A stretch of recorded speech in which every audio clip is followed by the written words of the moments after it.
toutes les deux, Madame la députée. On est D'accord. avec donc, les participants de ce webinaire Matinale Santé. Déjà, bonjour à tous. On va débuter maintenant. Il est 8h32. Il est l'heure d'amorcer ce rendez-vous. Donc, bonjour à tous ceux et toutes celles qui sont derrière leur écran interposé. Nous sommes dans la matinale santé, donc, qui est orchestrée par la Mutualité française Centre-Val de Loire et la Nouvelle République. Je m'appelle Aurélie Renaud, je suis journaliste à TV Tour, qui est donc une télé locale, et aujourd'hui, j'animerai ce rendez-vous avec Madame la députée Isabelle Toutu-Picard. Déjà, voilà, comment allez-vous et puis où êtes-vous? Parce que moi, je suis en Touraine, il fait un temps exécrable. Où êtes-vous? Alors moi, je suis dans ma petite chambre de bonne à Paris, euh, ma petite chambre de bonne de députée, Ouais, et il fait un temps aussi moche que chez vous, hein, visiblement. terrible. Bon, très Une bien. petite précision, mon prénom c'est Elisabeth, hein, ça n'est pas Isabelle. Ah, excusez-moi, Elisabeth, en plus, c'est écrit. Voilà, c'est pas grave, Euh, pas grave. donc, Mais vous très heureux de vous retrouver tous et à votre disposition. Voilà, Alors, pour vous êtes vous donc écouter. aujourd'hui l'invité d'honneur pour ce webinaire qui est donc dédié à la santé environnementale. C'est votre sujet, hein, Madame la députée. On rappelle, vous êtes députée de la 7e circonscription de la Haute-Garonne et présidente du GSE. Le GSE, c'est quoi? C'est le groupe Santé Environnement qui a largement collaboré à la définition du plan national dont vous nous allez nous exposer tout le contenu. On est ravis de vous retrouver aujourd'hui. On est ensemble une petite heure. Je sais que vos journées sont chargées. Petit mode d'emploi quand même pour les participants à ce webinaire. Avant de dire quelques mots sur votre parcours, vous allez nous faire une présentation de votre travail et puis votre vision, hein, de la santé environnementale. Bien entendu, ce webinaire est interactif. Vous pouvez poser vos questions à Madame la députée. Il suffit d'aller dans l'onglet discussion. Et donc, après la présentation, je pourrai donc donner vos questions à Madame la députée, qui se fera, je pense, un plaisir d'y répondre. Vous retrouverez évidemment l'intégralité de ce webinaire une fois terminé sur le site internet de la Mutualité française. On en reparlera tout à l'heure. Avant d'aborder le thème de cette matinée, Madame la députée, on fait connaissance. Alors, nous, on se connaît un petit peu parce qu'on s'est déjà parlé il y a quelques jours. Quelques mots sur votre parcours. Vous avez dirigé des hôpitaux, Paris, Narbonne, Toulouse. Vous êtes psychosociologue diplômé d'un master en développement durable de l'Université de Paris-Dauphine. Vous avez mis en place au CHU de Toulouse les premières démarches de développement durable et de responsabilité sociale en milieu hospitalier en France. Vous êtes également diplômé de Sciences Po. Voilà pour les présentations. Alors, la santé et l'environnement sont indissociables. C'est d'ailleurs le titre, hein, de l'article que la Nouvelle République a dédié à votre interview. Si vous voulez revoir d'ailleurs cette interview, si vous voulez la relire, c'est donc la Nouvelle République du 7 juillet. Avant qu'on commence, voilà cette présentation, Madame la députée, la santé et l'environnement vont de pair, mais c'est quoi finalement la santé environnementale? Si on pouvait donner une définition. Bien, écoutez, nous savons maintenant que la qualité de notre santé ne dépend plus simplement de notre patrimoine génétique, hein, le terrain hérité des parents et des grands-parents, ne dépend pas non plus de la qualité d'hygiène de vie. Bon, tout ça, s'y contribue bien sûr, mais elle dépend également, et on se rend compte qu'elle dépend de plus en plus aussi de la qualité de nos environnements. Quand on entend, qu'est-ce qu'on entend par environnement? Ce n'est pas simplement l'environnement extérieur, c'est-à-dire l'air que l'on respire dans la nature ou dans les transports en public, mais également l'air intérieur dans nos domiciles et également les conditions de travail. Voilà. Et puis, c'est également tout ce que nous touchons tous les jours, que nous portons comme vêtements, dans les produits que nous ingérons dans notre alimentation. Et en fait, c'est cet ensemble, cette conjonction d'éléments, de facteurs qui contribuent à ce que nous soyons plus ou moins en bonne santé. Alors aussi, il faut rajouter que la notion de bonne santé, elle a elle aussi évolué. Il y a peu de temps encore, nous pensions, nous associons à l'idée de bonne santé l'absence de maladie. Or, maintenant, la bonne santé, c'est plutôt le bien-être général, non seulement physique, mais psychologique et affectif et matériel. Voilà, donc c'est une perception, en fait, santé-environnement, c'est une forte invitation, incitation à reconsidérer la définition même de la santé telle que nous l'avions connue jusqu'à maintenant. Alors, effectivement, vous avez sous les yeux un diaporama qui va me permettre d'accompagner ma présentation, et je vais vous faire, bien sûr, je vais vous présenter ce qu'est la santé-environnement de façon plus officielle, telle que la définition a été donnée par l'OMS.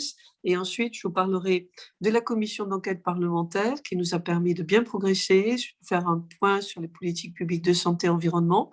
Et enfin, je vais surtout vous parler du plan national santé-environnement, qui est l'outil stratégique pluriannuel et quinquennal de notre pays, pour justement progresser dans la protection et l'anticipation des problématiques santé-environnement à l'intérieur de notre nation, notre pays. Alors, si vous pouviez passer à la diapo Oui. suivante. Alors Merci. voilà, la santé-environnement, qu'est-ce que c'est? Vous avez commencé en fait à en parler. Oui. Il y a une définition de l'OMS. Oui, alors l'OMS, en fait, c'est un concept, en définitive, la santé-environnement, c'est un concept qui essaye d'appréhender justement tous les aspects de la santé humaine et toutes les pathologies qui sont déterminés par cet ensemble de facteurs fort complexes et interactifs entre eux, que sont les facteurs, les expositions à des produits physiques, à la chimie, que l'on trouve dans les pesticides, dans les plastiques, les perturbateurs endocriniens biologiques, les facteurs sociaux, psychosociaux et esthétiques. On va même jusqu'à cette notion d'esthétique, c'est-à-dire la qualité de l'urbanisme et de l'architecture des bâtiments dans lesquels nous vivons, le côté vert ou minéral de notre environnement urbain. Et donc, par définition, elle concerne également toutes les politiques que l'on peut mettre en place pour essayer de limiter ces expositions. Et c'est un concept qui est apparu dans les années 1990, porté par l'Organisation mondiale de la santé. Alors ça, si vous voulez, c'est le cadre théorique officiel. Diapo suivante.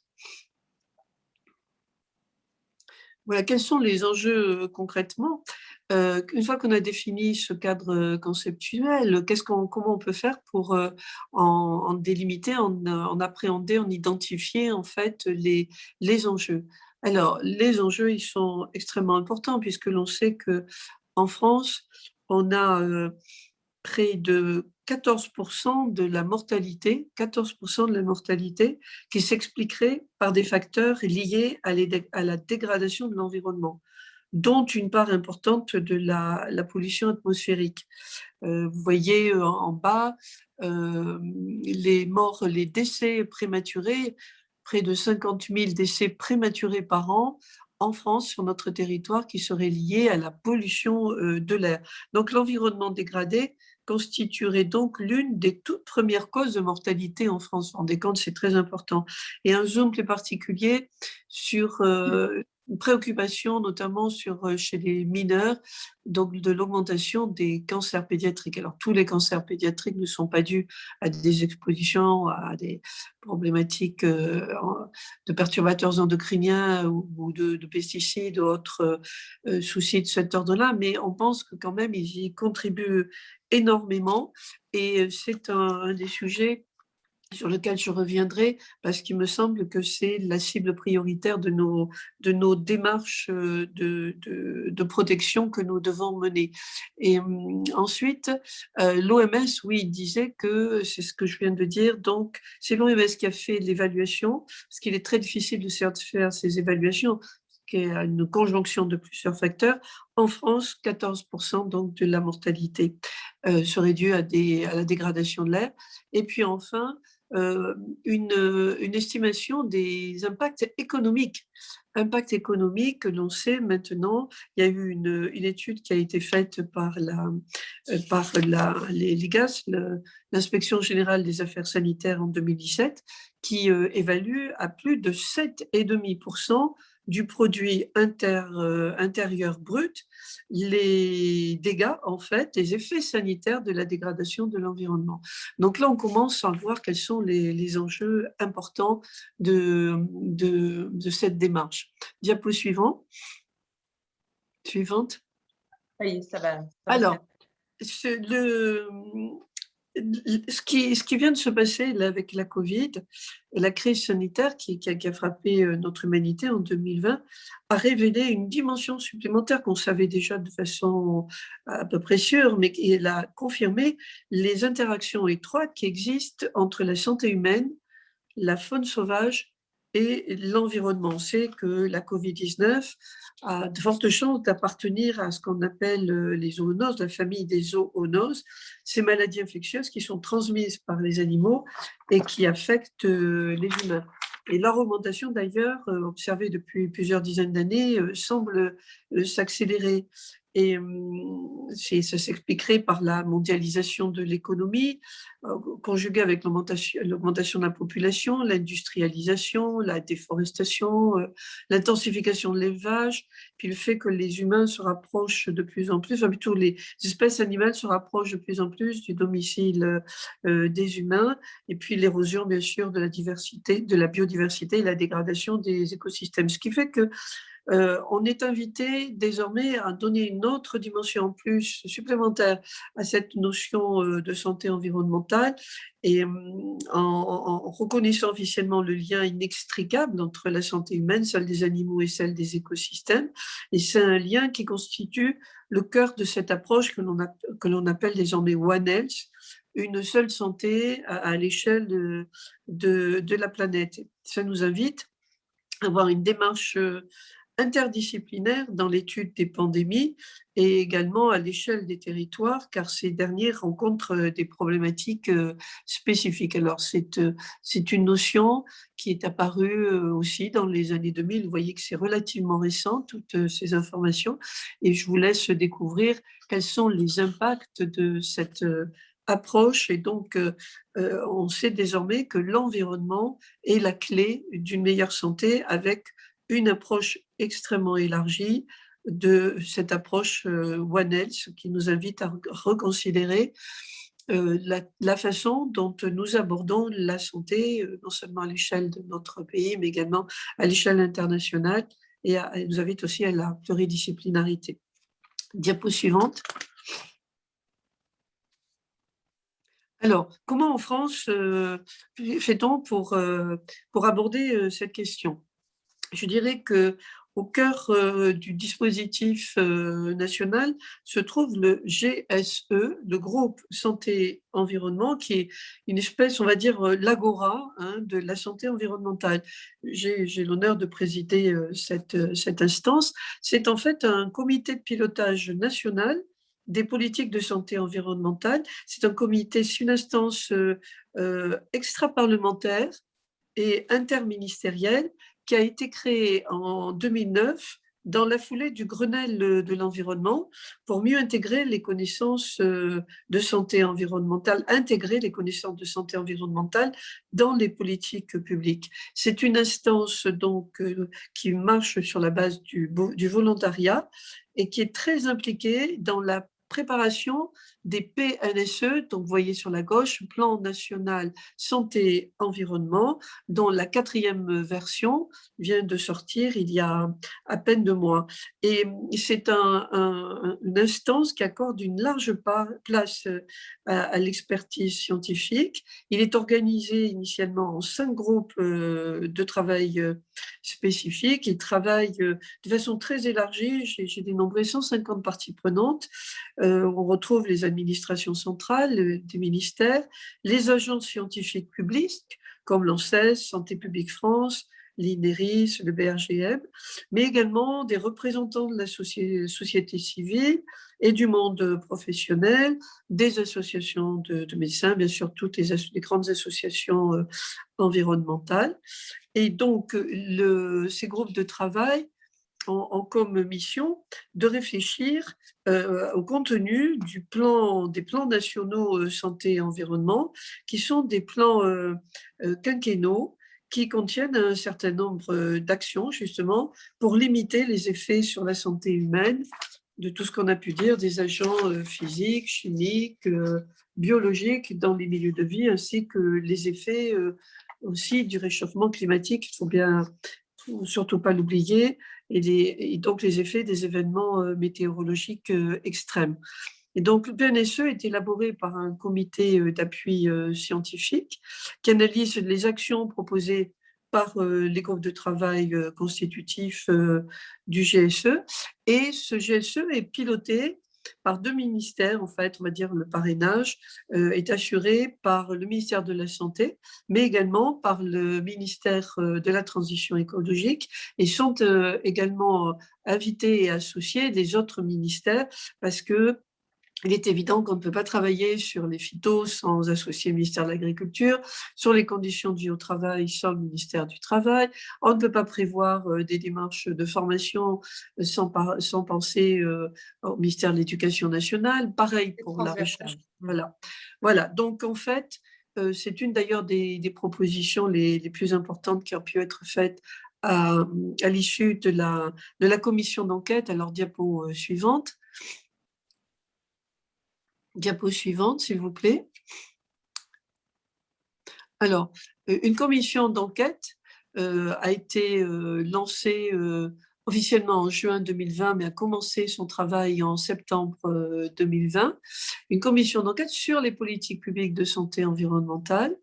Et donc, j'ai eu aussi le plaisir et l'honneur de présider cette commission d'enquête au nom de mon groupe parlementaire. Et donc, j'ai invité plus de 64 personnes qui ont été auditionnées dans le cadre de cette commission d'enquête. Je rappelle, la commission d'enquête, c'est dans la hiérarchie des démarches parlementaires, c'est vraiment la démarche la plus contraignante, puisque les personnes auditionnées sont tenues de prêter serment et sont tenues de venir aux invitations de la présidente. Hein. Ce n'est pas comme une simple mission parlementaire. Et donc, nous avons travaillé pendant une douzaine de semaines et nous avons rendu nos 2 rapports, la rapporteure de son côté et moi du mien. J'ai écrit donc une centaine de pages qui sont mises en annexe de ce rapport, et j'ai fait une 60aine de propositions. Ce qu'il en est ressorti de cette commission d'enquête, qui était composée d'une 30aine de députés, ça a révélé surtout une espèce de sentiment d'impuissance collective face à des enjeux qui sont, il faut bien le reconnaître, encore mal connus, sur lesquels la science tâtonne encore un peu, mais même si on commence à avoir quelques connaissances un peu plus précises. Mais au-delà de ce sentiment d'impuissance, surtout, le constat qu'il y a beaucoup de choses qui se passent au niveau national comme dans les territoires, mais que là encore, nous ne sommes pas très bien organisés en France. On ne sait pas toujours qui fait quoi sur ces sujets-là. Mais par contre, l'élément hyper positif, c'est que quand même la France est le seul pays d'Europe à avoir structuré une politique publique de santé environnementale. Et donc, on peut considérer que nous avons cette chance-là. Il faut donc en profiter, même si les versions précédentes de ces plans ont montré que parfois nous étions trop ambitieux dans nos démarches publiques, et que le nombre d'actions ne nous permettait pas d'arriver à être réellement efficaces, et que ces plans étaient perçus souvent comme des plans un peu incantatoires. Mais la version la 4e version, le fameux PNSE 4, intègre bon nombre des propositions qui sont ressorties non seulement des rapports de la commission d'enquête, mais également du travail de réflexion qui avait été mené par les 2 inspections, à la fois du ministère de la Santé et de la Transition écologique, qui ont fait elles aussi des bilans sur les PNSE précédents, mais également d'une mission au Sénat, puisque les sénateurs se sont mobilisés en même temps que les députés pour travailler aussi sur ces questions, et ont fait les mêmes constats et sont arrivés aux mêmes conclusions. Diapo suivante. Diapo suivante, voilà. Alors là, je vous ai regroupé en 5 grandes thématiques structurantes les problématiques qui sont apparus à l'issue de cette commission d'enquête sur les défaillances de notre politique nationale, mais également ça se retourne en proposition pour essayer de faire avancer, bien sûr, les choses. Le premier point, tout à fait à gauche, qui est apparu après la soixantaine d'auditions, c'est que c'est un problème de gouvernance. Il nous manque une colonne vertébrale solide en santé environnementale et avec une déclinaison territoriale qui soit réellement efficace. Alors effectivement, le GSE joue ce rôle-là, mais c'est une instance qui est officieuse et qui n'a pas de statut, dont il faudrait revoir le règlement intérieur, et c'est ce qui a été d'ailleurs repris, nous en reparlerons après dans le PNSE 4. Donc, problématique de gouvernance et à l'échelle nationale, où on dénombre plus de 30 plans sectoriels qui travaillent tous en silo. Il n'y a pas d'unité. Pardon ? Il n'y a pas d'unité, en fait. Il n'y a pas de cohérence ou surtout de coordination entre ces plans sectoriels. En France, c'est le cas de bon nombre de pays. Chaque fois qu'il y a un problème, on crée un plan. Voilà. On travaille de façon en réaction, mais pas en anticipation. On a un problème avec l'amiante, on fait un plan amiante. On a un problème avec le cancer, on fait un plan cancer. On a un problème avec l'obésité, voilà, un plan nutrition, obésité, chlordécone, pareil, vous voyez. Et le souci, c'est que bon, chaque plan est efficace dans son coin, mais il n'y a pas de coordination. Et justement, ce sera une des missions du PNSE 4 que d'assurer cette coordination. Et pareil à l'échelle des territoires, du monde qui travaille d'une façon un peu désorganisée. Ensuite, le deuxième point, c'est la problématique des données. Nous avons beaucoup de données du côté ministère de la Santé, beaucoup de données du côté transition écologique et environnement, et il nous manque en fait une base de données pour améliorer, qui permettrait d'améliorer l'interopérabilité de toute cette masse d'informations. Et donc, vous parlez de quel type d'informations là? On collecte des données, on parle de quoi? Alors, des données à la fois sanitaires et des données environnementales. Par exemple, qu'on puisse faire des rapprochements entre la qualité de l'eau et les problématiques sanitaires que l'on peut rencontrer. Par exemple, la qualité de l'air et puis des problématiques cardiopulmonaires et des problèmes maladies respiratoires. Respiratoires. Mais pour ça, il faut que l'on sache ce qui se passe dans les faits. Et on a beaucoup de données de chaque ministère a ses bases de données, parfois un petit peu désorganisées, désordonnées, mais il y a des données. Et il faut pouvoir les faire se rapprocher par exemple, quand semble apparaître un cluster de problématiques, par exemple les clusters de cancer pédiatrique, essayer de remonter en fait à la source et de pister pour essayer de savoir qu'est-ce qui s'est passé et comment réagir et surtout anticiper. Ensuite, le deuxième sujet, c'est le sujet du territoire, en fait, comment on s'organise pour éviter que justement ne soit produit trop de produits, soit mis sur le marché trop de produits chimiques qui viennent impacter sur la qualité de notre santé et de notre vie. Et notamment la grande agence sanitaire qui est au centre d'opérateur scientifique principal de la santé environnementale, l'ANSES, a un périmètre extrêmement élargi d'intervention et donc il va falloir que l'on réfléchisse à la manière dont on peut lui donner des moyens supplémentaires pour faire face à toutes ces missions. Et moi, je fais partie de ces personnes, de ces citoyens qui pensent que le 21e siècle doit absolument être le siècle de l'hygiène chimique, de la sobriété chimique. On a trop de production de produits chimiques. Alors ensuite, l'autre problématique, c'est de la formation. Je dois dire que la santé environnementale, c'est vraiment le serpent de mer des cursus de formation, non seulement des professionnels de santé, mais tous ceux qui, de près ou de loin, sont concernés par ces questions-là. Et vous verrez que dans le PNSE 4, on a des amorces de réponse. Et enfin, comme vous voyez, le terrain de jeu, si on peut dire, en fait, le nombre de problèmes est très large, puisque en fait, on a affaire à un problème systémique, c'est-à-dire un élément entraîne un autre qui entraîne un autre. Parfois, on nous dit, mais on est conscient de ça, mais par où commencer? Alors moi, je vais proposer de parer aux risques qui me paraissaient les plus urgents et donc commencer à s'occuper des enfants à naître et des femmes enceintes et des futures mamans et des enfants, parce qu'on sait que les 1000 premiers jours de la vie d'un individu, de la conception aux 2 ans, c'est la période pendant laquelle l'organisme humain est le plus vulnérable, notamment aux perturbateurs endocriniens. Et c'est pour ça que j'ai listé un certain nombre de démarches qui me paraissaient les plus importantes, les femmes et les enfants d'abord, ouais. voilà, et puis un certain nombre d'actions que vous pouvez découvrir sur l'écran. Voilà, et ça fait partie des 61 propositions que j'ai proposées à l'issue de la commission d'enquête. Et nous arrivons au PNSE 4, diapo suivante.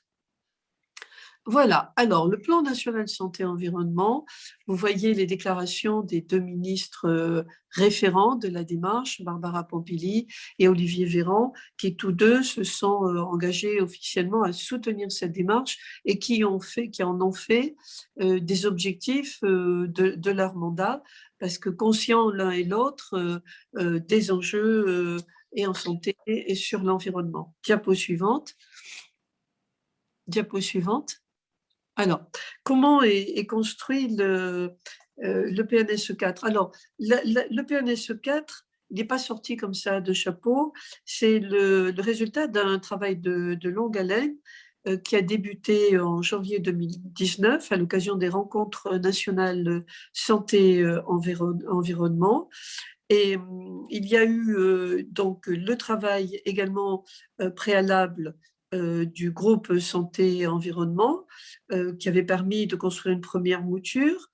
Et puis, il y a eu aussi la crise sanitaire avec le Covid qui avait malheureusement freiné la sortie du plan, mais qui nous a tous invités à reconsidérer certaines orientations qu'on avait initialement données au PNSE 4 dans sa première mouture, et notamment le groupe de travail qui devait au démarrage ne travailler que sur la biodiversité et qui a soudainement été élargi à la problématique ONL, c'est-à-dire une seule santé. Il faut savoir aussi qu'il y a eu une contribution à la suite des consultations du public, et puis aussi les contributions de la commission d'enquête dont je viens de vous parler, de l'Assemblée nationale, mais également la contribution des agences des inspections des 2 ministères, et également du rapport de mission des députés. Voilà. Et donc, ce plan national santé-environnement, dans sa 4e version, a été publié le 7 mai 2021 sous la forme de 2 documents, le plan lui-même et ses 20 actions, mais également, et ça j'ai été très présente en tant que présidente du GSE, un document qui présente les principaux modes de gouvernance et de financement du plan. Donc, en fait, les problématiques qui avaient été identifiées à l'issue de la commission d'enquête ont reçu une certaine réponse, et notamment sur la partie gouvernance, puisque les propositions qui avaient été faites, c'était de renforcer l'interministérialité, préciser pour chaque action du plan le pilote en charge de sa mise en œuvre, les grands principes de la gouvernance et du financement du plan, la rénovation du GSE, avec une mise en place d'un règlement intérieur et d'une charte de déontologie, ça j'y tenais beaucoup, et puis la mise en place de groupes de travail, dont ce fameux groupe de travail Une seule santé, et avec la création aussi d'un comité d'animation des territoires. Et donc, dans le PNSE 4, nous nous sommes donné 4 objectifs pour les 5 ans. Ces 4 objectifs sont déclinés en une vingtaine d'actions. Alors, le premier axe, c'est s'informer, se former et informer le public. Et on verra après dans le détail comment on va le faire, parce qu'on va recourir à bon nombre d'outils numériques grand public pour donner des informations sur l'état de l'environnement et les bons gestes à adopter pour la santé et celle des écosystèmes. Donc ça, c'est l'axe 1. L'axe 2, On continue à travailler dans le cadre des actions déjà lancées dans les plans précédents, avec l'objectif de réduire les expositions environnementales et les expositions aussi et les pollutions des écosystèmes sur l'ensemble du territoire. L'axe 3, c'est démultiplier les actions concrètes menées par les collectivités dans les territoires. Vous vous souvenez, c'était une des problématiques soulignées à l'issue de la commission d'enquête, la gouvernance nationale et la gouvernance des territoires. Donc, on va essayer de travailler là-dessus, avec notamment la création d'un comité d'animation des territoires dont la première réunion a eu lieu la semaine dernière. Je pourrais y revenir si ça vous intéresse. Et enfin, le dernier axe, comme toujours, pour avancer, il faut mieux connaître de quoi l'on parle. Donc, il faut connaître les expositions et les effets de l'environnement sur la santé des populations et des écosystèmes. Et donc, c'est toute la partie, c'est l'axe des recherches. Voilà quelles sont les ambitions de ce PNSE 4 que je vous ai présenté rapidement. Mais vous voyez aussi qu'il s'est beaucoup plus concentré sur une vingtaine d'actions, alors que les PNSE précédents, c'était des centaines d'actions, et donc on n'arrivait jamais à y faire face. Alors là, je vous ai mis quelques exemples, ce qui me paraissait les choses les plus importantes dans le PNSE 4, les éléments les plus importants. Donc, surtout l'information du grand public sur notamment. Oui, parce que vous disiez, pardon, Madame la députée, que c'était la priorité, finalement, c'était l'objectif numéro 1, nous informer les familles, les citoyens. Ça va passer beaucoup par le numérique. Ça veut dire quoi? Ça veut dire qu'on est équipé maintenant d'applis qui vont nous permettre de lire un peu notre environnement. Qu'est-ce qu'on envisage quand on parle d'un service numérique, finalement, pour qu'on comprenne Alors, très concrètement, on va mettre à disposition du grand public une application. Alors ça, c'est le premier point, c'est connaître l'état de son environnement à côté de chez soi. La pollution, c'est ça? Voilà, sur l'état de l'environnement de façon générale, c'est-à-dire la qualité de l'air, les pics de pollen s'il y en a. Et avec une application, vous pourrez regarder, comme vous regardez, je ne sais pas, la météo du jour, eh bien, ce sera une espèce de météo de l'environnement avec des propositions d'action. Si jamais il y a un pic de pollution de l'air, eh bien, on va vous dire, évitez de faire trop de sport à l'extérieur aujourd'hui. Pour ceux qui sont asthmatiques, attention, pic de pollen, commencez à prendre vos traitements, voilà, au lieu de prendre une dose massive quand le pic de pollen sera arrivé à son top. Vous commencez d'ores et déjà à prendre vos médicaments parce que vous prendrez des doses moins fortes. Voilà, ça sera ce type d'outil. Ça, c'est le premier outil. C'est une application qui sera sur le téléphone qui s'appellera comment? Enfin, est-ce que déjà elle a un nom? Est-ce qu'elle est en test? Alors, c'est une start-up d'État qui est appelée RécoSanté. C'est recommandation, ce sera RécoSanté, recommandation en fait pour votre santé. Voilà. Et ça sera très simple, usage très simple, hein, comme on le voit comme je vous disais, la météo des plages, eh bien, vous aurez la même chose. Une alerte et la recommandation qui va avec, une appli gratuite évidemment. Voilà, et une application quotidienne, hein, c'est-à-dire qu'en fait, elle sera remise tous les jours, elle sera mise à niveau en fonction des informations qui sont, d'où l'importance d'avoir aussi. Zut. Alors, on a un petit souci de connexion, je vous entends toujours, mais je ne vous vois plus. Ah, je t'attendais, j'ai un petit souci. C'est bon, voilà, c'est rétabli. C'est bon. Oui, c'est bon. Donc, il y a cette application. Voilà, donc ça, c'est le premier outil. C'est le premier outil, le plus intéressant. Ensuite, deuxième outil, qui est en cours de construction, celui-ci, c'est identifier les substances dangereuses pour la santé et l'environnement dans les objets du quotidien. Dans les objets du quotidien. C'est-à-dire vraiment, là aussi, les Français sont quotidiennement exposés, comme on l'a vu, à des substances chimiques. par différentes voies, hein. On a parlé de l'alimentation, mais les émissions liées au transport, aux industries, mais aussi les objets qu'ils achètent.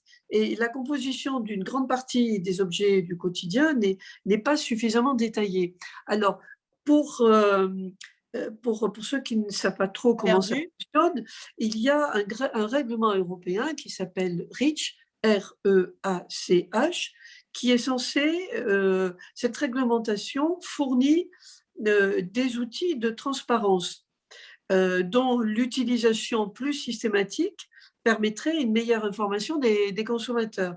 Mais on s'aperçoit qu'en fait, cette information n'est pas complète, n'est pas totale. Et donc, nous travaillons avec la Commission européenne pour faire développer la liste des substances qui appartiennent qui est comment dire, qui est nourrie par la réglementation européenne REACH. Voilà. Et Donc, pour le consommateur, il y aurait une information sur les produits qu'on achète, qu'on fait venir dans notre maison, voilà. ce qu'on manipule, une sorte de Nutri-Score un peu. C'est ça, comme Alors, on a par exemple sur l'alimentation. oui, le Nutri-Score, c'est sur l'alimentation. Oui. Le Nutri-Score, dans le PNSE4, la démarche qui ressemble, c'est la troisième démarche avec le numérique, c'est le Toxiscore qui correspondrait au Nutri-Score, c'est plutôt le Toxiscore. Là, c'est encore autre chose. Ce sont les objets du quotidien, mais tous les objets. Par exemple, j'achète un jouet pour mon enfant. Voilà, j'ai exactement. envie de comprendre et j'ai envie, Eh bien, vous avez envie de savoir si dans le jouet, il y a des produits que l'on considère comme étant des particules, ce qu'on appelle des particules particulièrement préoccupantes. Voilà. Et jusqu'à maintenant, l'information, en fait, cette réglementation REACH oblige théoriquement les industriels à donner cette information aux consommateurs. Et malheureusement, on s'aperçoit que cette information reste encore partielle. Et donc, l'idée, c'est de faire bouger les lignes afin qu'à terme, on ait une application pour les smartphones, ça s'appelle Scan 4 Chem pour Chem, Scanner. Vous avez une application sur votre smartphone qui sera également disponible en application web et qui permettra aux consommateurs, en scannant le code barre d'un objet, d'avoir instantanément des informations sur la présence de substances extrêmement préoccupantes dans l'objet en question. Comme ce qu'on fait avec l'application Yuka qui est très connue pour ce qui se mange et ce qui se… Mais alors, est-ce que les citoyens sont prêts à scanner, là on parle d'application, donc pour la pollution de l'air, on scanne également les produits qu'on fait venir chez nous.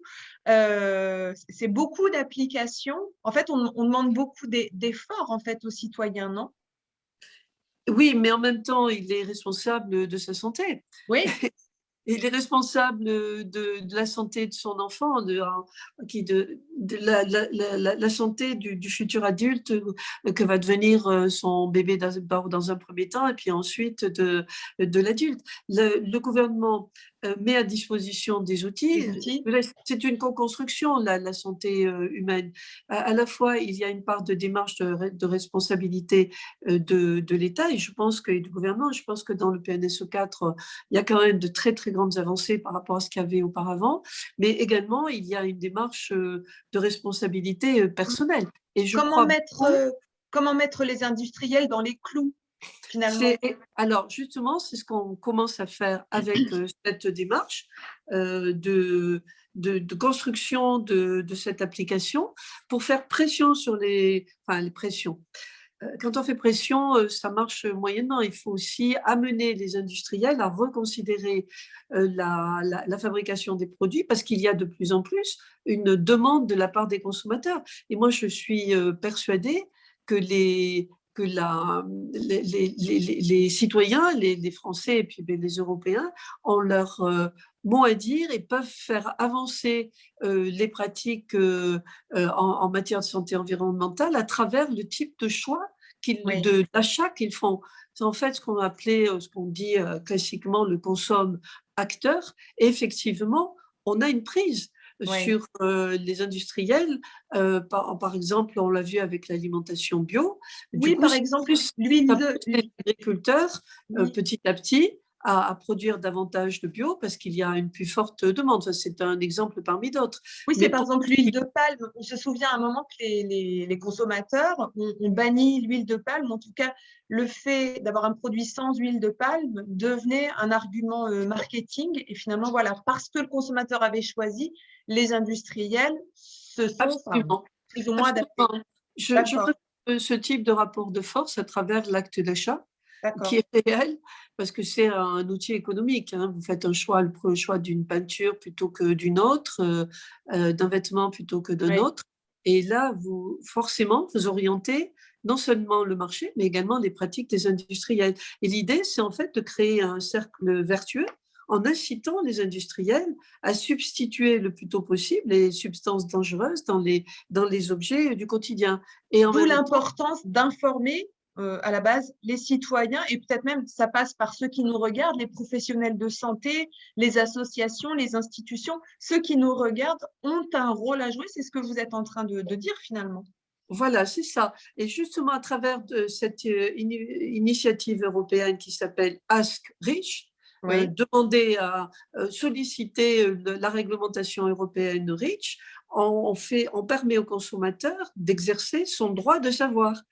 Et ainsi, les fournisseurs d'objets disposent d'un moyen standardisé pour remplir leurs obligations réglementaires alors qu'ils rencontrent aujourd'hui des difficultés pour le faire.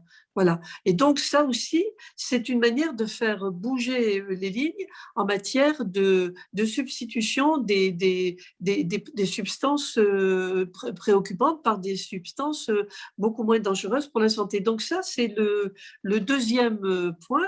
Vous voyez quand même qu'il y a des démarches vraiment structurantes. Alors, ça ne va pas se faire du jour au lendemain, mais c'est déjà lancé. C'est déjà lancé. Et avec le PNSE 4 et surtout avec la présidence de la Commission européenne par la France en 2022, nous allons avoir les moyens de faire bouger les lignes à l'échelle européenne et notamment la réglementation européenne en ce qui concerne la production des produits chimiques. Et la troisième action qui me paraît digne d'être mentionnée plus particulièrement dans le PNSE 4, c'est celle à laquelle vous faisiez allusion, c'est-à-dire informer le consommateur sur la bonne utilisation des produits ménagers et leur impact sur la santé et l'environnement. Parce que là aussi, les Français sont de plus en plus attentifs à la qualité, l'origine et la composition de ce qu'ils achètent sur les produits ménagers, les produits d'entretien. Et donc là, nous sommes en train de construire un toxiscore. Hein, c'est d'accord, comme le Nutri-Score. Donc pour les aliments, euh, absolument. il sera Voilà. obligatoire sur les produits, c'est-à-dire que les Alors, ça permet, les voilà, fabricants de produits vaisselle, de lessive, de… voilà. Ça permettra de renforcer la lisibilité de l'étiquetage des Oui, produits ménagers. Parce que pour le moment, bon, quand vous achetez votre produit de nettoyage ou d'entretien ou un produit désinfectant, bah, l'information que vous avez sur le produit, bah, elle n'est pas très visible. Hein. Vous avez toute une liste de produits, de mots, de substances qu'on ne chimiques. connaît pas. Pas, Oui. voilà, vous ne connaissez pas. Et donc, il y aura un étiquetage avec, sur le mode du Nutri-Score avec des couleurs différentes qui vous fera prendre conscience que bah, c'est plus ou moins dangereux pour votre santé ou et pour l'environnement. Et puis ensuite, vous faites votre choix en connaissance de cause. C'est-à-dire l'information, c'est quand même la responsabilité et c'est la liberté. Voilà. Donc ça, c'est, je pense, les, les démarches qui me paraissent les plus importantes, celle à laquelle aussi je tiens beaucoup, parce qu'il m'a fallu batailler pour l'obtenir, c'est la formation des professionnels de santé et l'inscription de modules de formation obligatoire à la santé environnementale dans le premier cycle des études médicales des futurs D'accord. médecins. Ça veut Voilà, dire parce que que lors de leur première année, parce que pour le moment, ça n'existait pas, c'est-à-dire quand j'étais en première année de fac de médecine, je n'avais pas droit à un topo sur le lien indissociable entre la santé et l'environnement. Ça n'existait pas. vous y avez droit dans Oui, certaines facultés de médecine, parce oui, qu'il y a une grande liberté. Alors ça, c'est une découverte que j'ai faite. Chaque faculté de médecine s'organise comme bon lui semble en fonction des orientations que lui donne le doyen de la faculté. Et d'accord. vous aviez jusqu'à maintenant des modules mais optionnel. D'accord. Rien d'obligatoire. Et vous pouviez vous former si vous faisiez vous-même personnellement la démarche. Une auto-formation, Et d'accord. s'il et s'il y avait le module qui était proposé dans le cycle de formation, et ce qui n'est absolument pas le cas dans toutes les facultés de médecine actuellement. Alors, il y en a bon nombre d'entre elles qui ont lancé ce type de formation, mais il n'y a pas de coordination ou d'harmonie dans le corpus des informations. Il y en a certaines qui l'ont faite par grande spécialité médicale. Par exemple, vous pouvez avoir une formation en pneumologie qui va parler de l'impact de l'environnement sur les affections cardiopulmonaires ou sur l'asthme ou sur les allergies, mais c'est ciblé simplement sur les problématiques pneumo. La cancéro n'a pas forcément son propre module. En gynéco-obstétrique, vous n'avez pas un module qui soit commun à tous les autres modules. Donc là, l'idée, c'est de créer un consensus scientifique sur le contenu d'une formation médicale à donner à tous les jeunes futurs médecins, qui soit commune et qui soit un module obligatoire. Et ça, c'est quand même une grande avancée.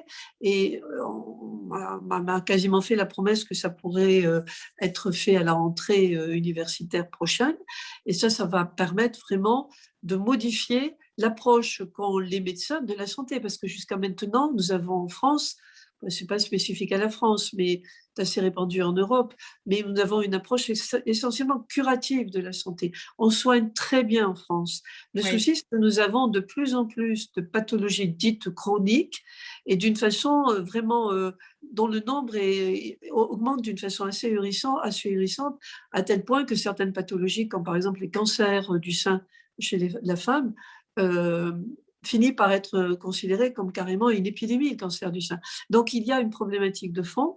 Et l'idée du plan national santé-environnement, c'est de développer cette approche de prévention, en complément bien sûr du curatif, mais développer la prévention et donc d'abord former et informer les futurs soignants. Mais C'est la l'idée, base. c'est C'est d'étendre… d'ailleurs, madame, c'est d'ailleurs l'objet d'une question parce que les Ah participants bon, vous posent des écoute, questions. On est j'arrête ma ensemble présentation. depuis une petite heure, hein.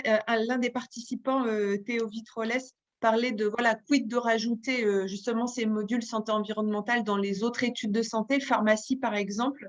Vous êtes d'accord Absolument. avec ça? Plus on informe, mieux, enfin plus on informe à la base, plus cette info sera diffusée auprès des patients, des citoyens finalement. Plus on partage les informations que l'on détient, plus on forme les futurs professionnels à la santé environnementale, mieux ça sera. Les pharmaciens, l'ordre des pharmaciens, j'ai pu le constater, est extrêmement mobilisé sur ces Oui. questions de santé environnementale. J'étais en relation avec des associations d'étudiants en pharmacie, parce qu'ils sont les dispensateurs de chimie dans les pharmacies. Et ils sont très conscients en fait des enjeux liés justement aux impacts entre biologie, physique, produits physiques et chimiques sur la santé. Mm. Et effectivement, l'idée à partir ce n'est pas simplement de se limiter aux seuls médecins, mais ensuite d'étendre aux facs Aux de pharmacie, professionnels de santé. à en fait tous les doyens de fac qui veulent se lancer là-dedans pourront par la suite le faire. Mais il fallait bien commencer par quelque chose, donc il nous a semblé plus urgent, c'est de former d'abord les médecins, puis en parallèle, pourquoi pas en même temps, dans les facultés de pharmacie aussi, donner cette possibilité d'accès à cette formation, mais également les maïeuticiens, parce qu'on sait, comme je le disais tout à l'heure, les 1000 premiers jours de la vie, c'est hyper important. Dans les PMI, dans le monde de la petite enfance, cette information soit diffusée, dans les crèches, mais également, alors j'ai élargi, on a parlé tout à l'heure de la démarche et de l'approche One Health, mais les liens entre la santé humaine et la santé des animaux, mais également Oui. aux vétérinaires. D'ailleurs, il y a quelques démarches dans le PNSE 4 à destination des propriétaires d'animaux domestiques.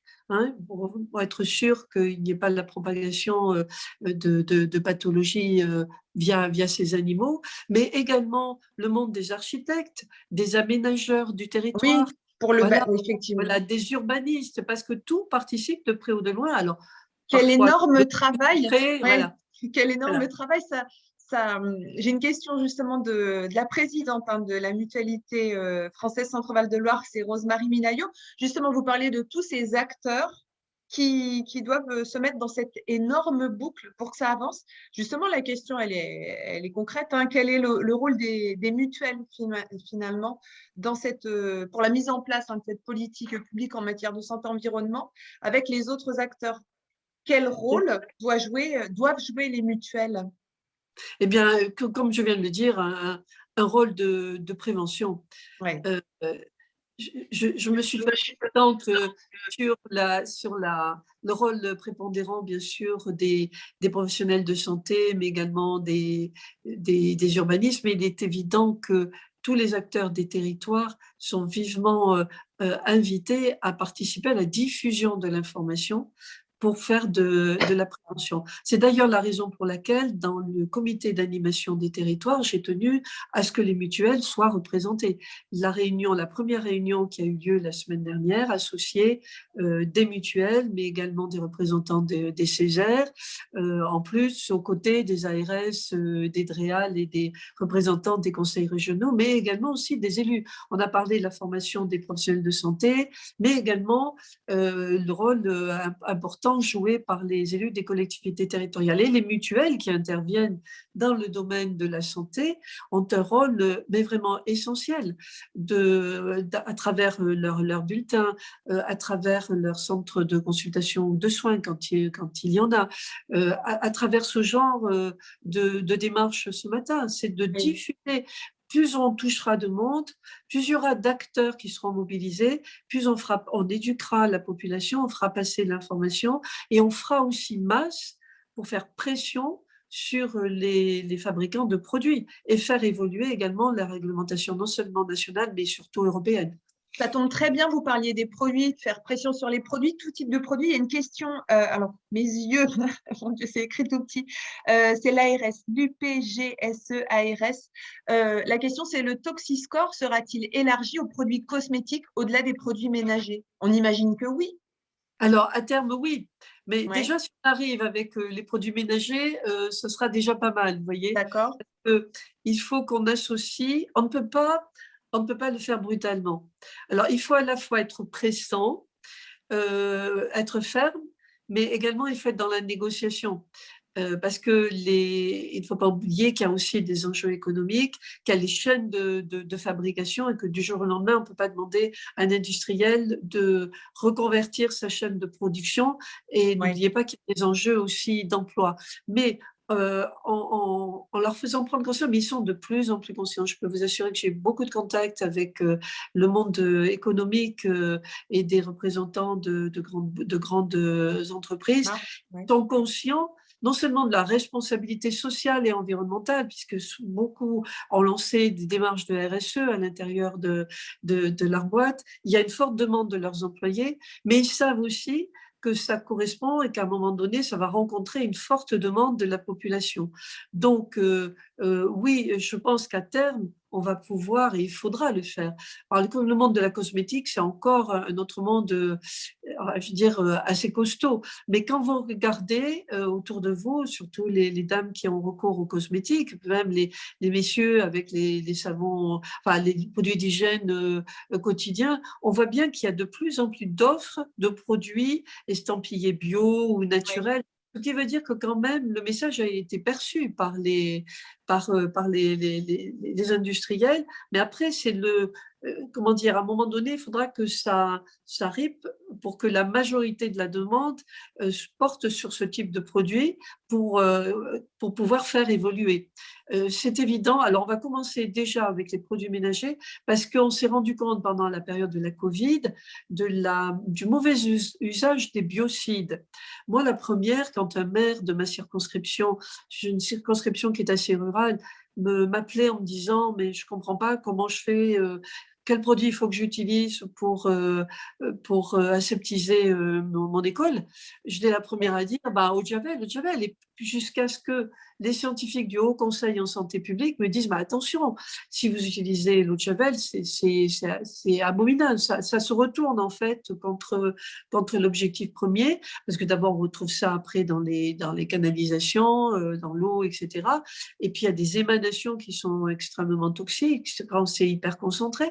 Donc on s'est dit que l'usage des produits ménagers et notamment des biocides, c'était vraiment la cible la plus urgente, parce La que porte c'est la d'entrée, qualité, oui. c'est surtout la qualité de l'air intérieur qui parfois est plus importante dans son impact sur la santé que la qualité de l'air extérieur qu'il fallait viser.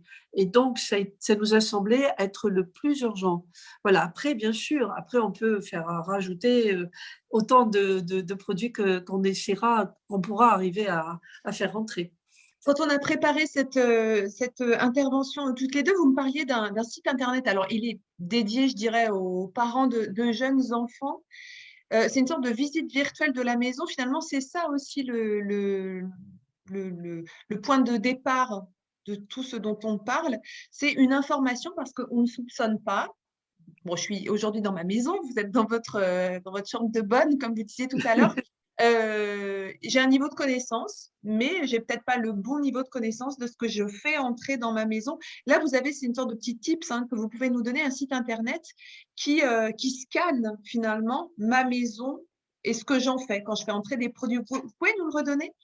Oui, alors il s'agit du site Agir pour bébé. Vous voyez, c'est Oui. extrêmement simple. Agir pour bébé, qui est un site qui a été créé il y a maintenant plus d'un an par l'agence Santé publique France, avec pour objectif de cibler les bébés à naître ou les petits bébés, à la suite de ce que je vous expliquais tout à l'heure, de la confirmation par les scientifiques que la phase des 1000 premiers jours de la vie était la phase où l'organisme humain était le plus vulnérable. Alors, on dit de la conception aux 2 ans, mais vous comprenez bien que c'est au-delà de 2 ans.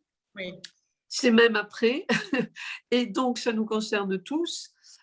Surtout qu'il y a de plus en plus d'allergies chez les adultes. Donc, vous allez sur ce site et il a le grand intérêt de vous faire vous déplacer dans un appartement type virtuel, vous faire ouvrir les placards, vous dire, ben voilà, tel produit, c'est pas très bon.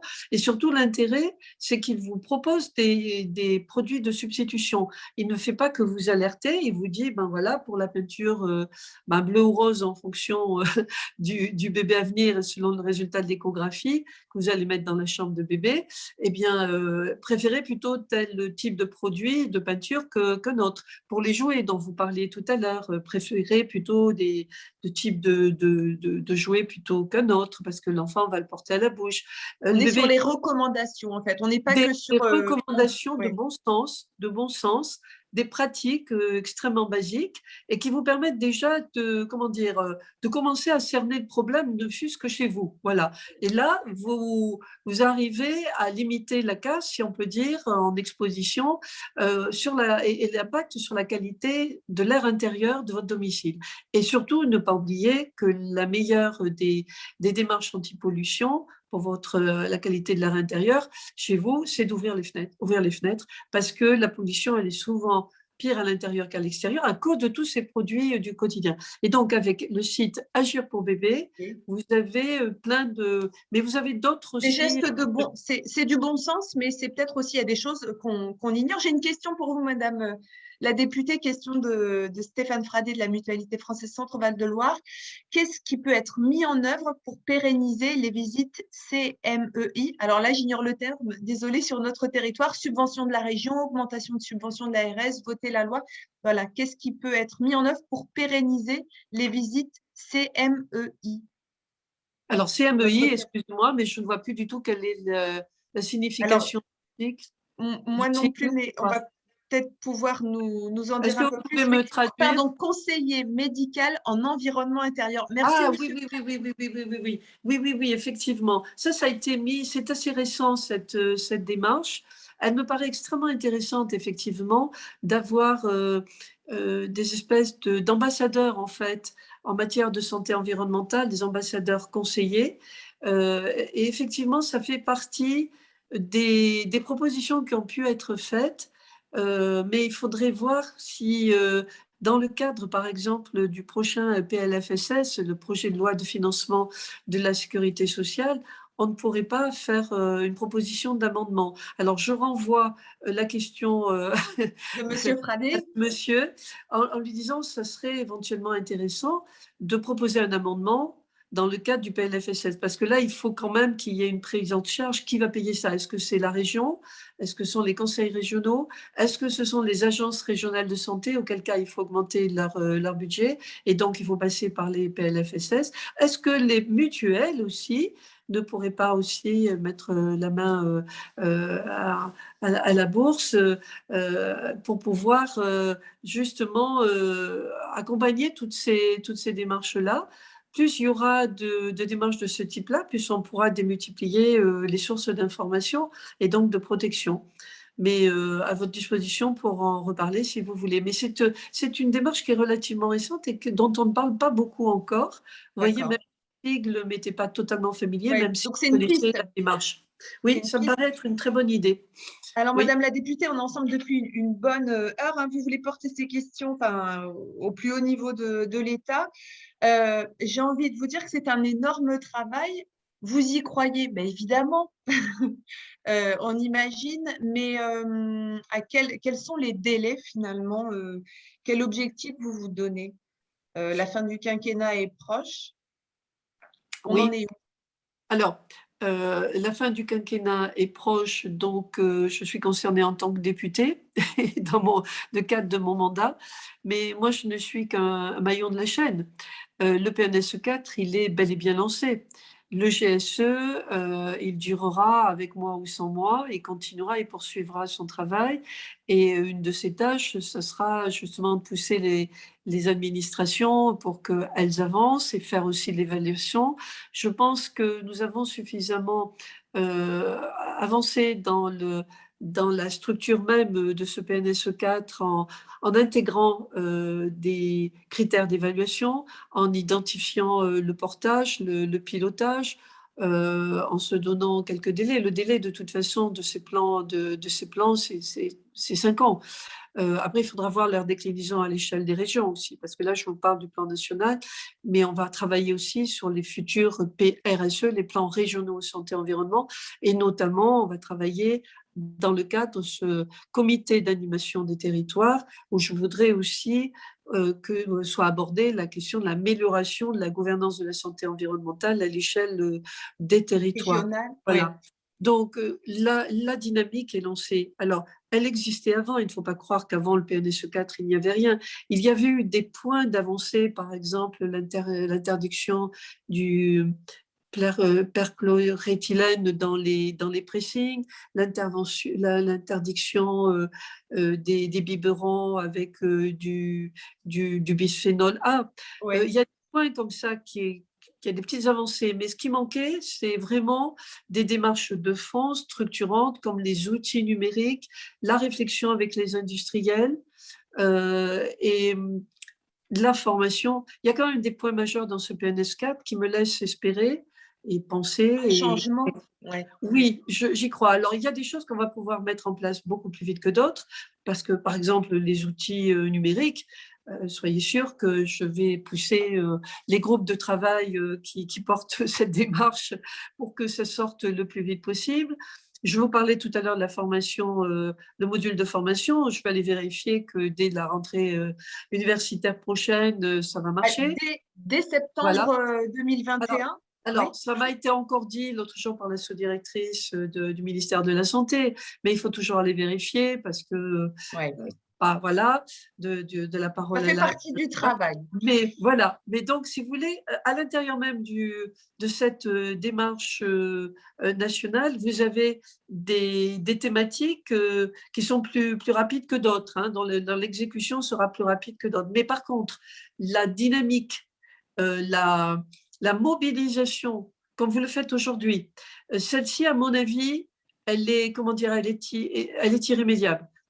Elle est irréversible.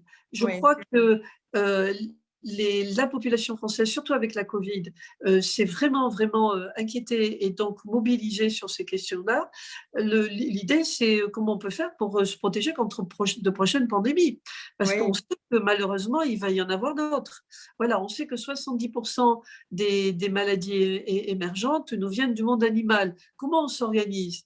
Il faut qu'on s'organise. Et ça, pas simplement à l'échelle nationale, mais à l'échelle des territoires. Donc, je pense que là, et j'ai vu que les élus des territoires, la semaine dernière, quand j'ai lancé la première réunion, oui, étaient très, très, très intéressés pour participer à ça.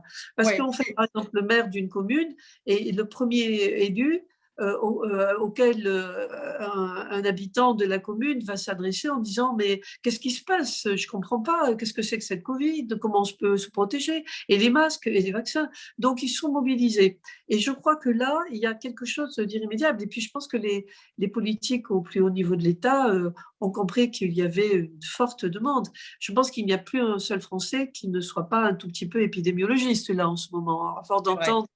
Voilà.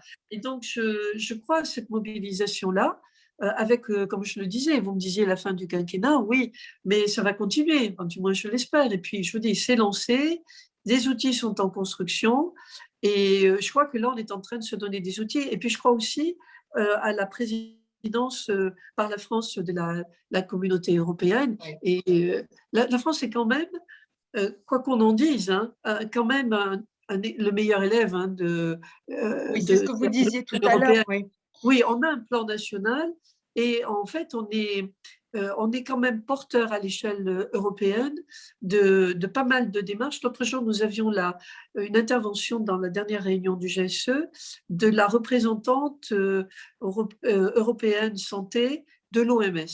mm, Et elle a commencé son intervention en félicitant la France, en disant mais la France est vraiment à l'avant-garde. Alors bien sûr, on a toujours l'impression, nous autres Français, que c'est jamais assez, que c'est jamais assez vite, voilà, etc. Ou c'est jamais dans la bonne direction. Mais il faut se rendre compte que ces questions-là, elles sont relativement récentes. Enfin, récentes. C'est une vingtaine d'années qu'on parle des effets, des impacts, des interactions entre la santé humaine et la santé animale. mm. Bon, qu'on parle de santé-environnement. Mais là, il y a quand même une mobilisation. Je pense que c'est lancé, quoi. Voilà, c'est Avec, lancé. par exemple, Voilà. ce qui se passe ce matin. Dernière petite question pour vous, Madame la députée. Les gens qui assistent à ce webinaire, moi-même, les journalistes, comment le premier degré d'information, il est ultra important. Là, on a un public concerné qui nous regarde, mais finalement, pour aller plus loin aujourd'hui sur le sujet que vous venez d'amorcer, la santé environnementale, quel conseil vous donneriez à ceux qui nous écoutent aujourd'hui? On va où pour aller plus loin? Alors, bien écoutez, tout simplement prendre connaissance, prendre le temps de le lire, Oui, voir le PNSE4.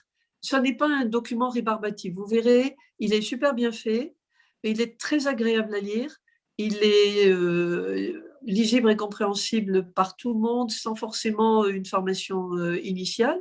Et oui, vous verrez qu'il y a des informations hyper intéressantes.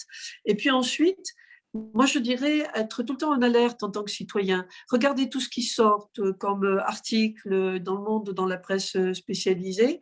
Allez sur le site Agir pour bébé et en parler. Parce que là, oui. c'est, à mon avis, c'est pas simplement les bébés là, et les femmes enceintes qui sont concernées, c'est tout un chacun. Et si vous en parlez autour de vous, dans votre lieu de travail, vous arrivez avec vous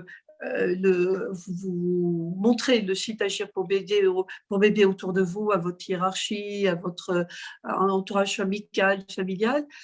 Prenez le relais, en fait, pour parler de ça. Mm. Il y a un autre site aussi euh, sur, euh, sur le ministère de la Transition écologique. Vous avez un site qui vous parle des démarches environnementales à l'échelle des territoires et des communes et qui montre ce qui a marché, Les il y a bonnes des guides de pratiques, partage. d'accord. Voilà. Ok. Si vous avez des mandats locaux, c'est très intéressant d'aller regarder ça. En fait, prenez le relais. Ce que vous pouvez faire en tant que citoyen, c'est vous renseigner, aller regarder tout ça, être vigilant et ensuite essaimer. En fait, moi, c'est ce que je me dis pour moi-même à longueur de journée. Je sème. Je passe mon temps à Vous le semer. faites ce matin. Justement, une question, où pouvons-nous, c'est une question là de nos participants, où peut-on trouver le PNSE4, ce fameux document un peu digéré, on va dire, sur quel, est-ce qu'il y a un site Ben, vous l'avez à la fois sur le site du ministère de la Santé et sur le Oui. site de la… Alors, attendez, j'essaye de retrouver le… et sur le site de l'écologie. Alors, le dossier de presse ou la synthèse pour consulter le PNSE, c'est… Alors, je vous le donne. Alors, il y a https://, vous en avez deux. Vous avez solidarité au pluriel, Oui. santé, sans les accents, Oui. .gouv.fr. D'accord. Ensuite, c'est marqué les plans nationaux santé-environnement. Ensuite, vous avez du côté écologie, même chose, www.écologie.gouv.fr et gouvernement lance 4e plan santé national santé-environnement. Il suffit en fait d'aller… PNSE 4 sur sur le site du Voilà, ministère dans la barre de recherche. voilà, vous l'avez immédiatement. Et peut-être, si vous voulez aller encore plus loin, regardez les comptes rendus de nos réunions du GSE, du groupe Santé-Environnement, parce Ça, que on les nous trouve où? avons toutes sortes On de les thèmes. Oui, on les trouve où Là ces comptes aussi, rendus, madame? tout pareil sur le D'accord, site sur le site du du ministère. ministère de la Transition écologique et du D'accord. ministère de la Santé. Et vous verrez quel est le contenu de nos travaux, parce que là, le PNSE 4, c'est l'aboutissement de tous les travaux de réflexion des groupes de travail du GSE.